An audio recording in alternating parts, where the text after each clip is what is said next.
The Precision Ag Institute is supporting a new Precision Ag Works video series.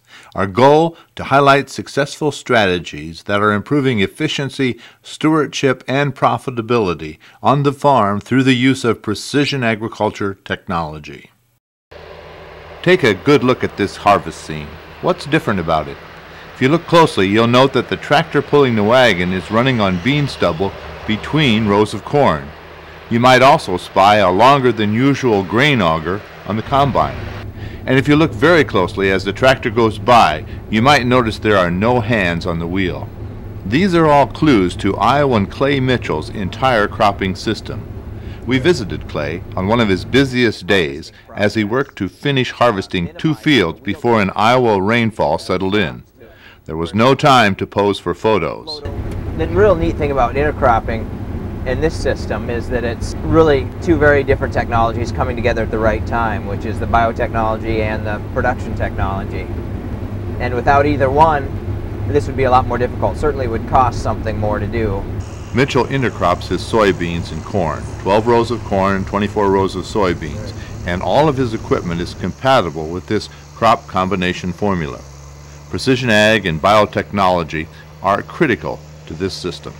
When we're trying to place nutrients and seeds with accuracy at the sub-inch level, it's really important to have RTK guidance not only on the tractors but also on the implements.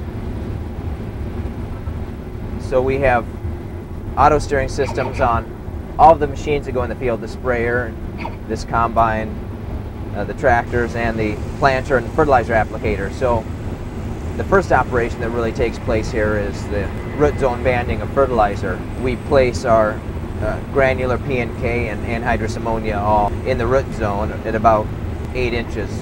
And then we come back and plant the corn in the spring right on top of that. The soybeans are planted in 15-inch rows, so they fit directly in the center of our old corn stubble. That allows the tractors to stay on the same path. All of the machines that travel through the field have a 10-foot track spacing. As a consequence, we only ever touch about 17% of our soil with tire tracks, and the rest of the soil is allowed to become very loose. Then where the machines are driving, they've got a good firm surface to drive on. The system takes commitment, but Clay sees many advantages and few problems. Lodging is a bad enough problem in a monocrop field of corn. You know, you lose corn. Right. But corn falling on top of corn isn't so bad. If corn fell on top of your soybeans, generally we need to harvest the soybeans first. Yes.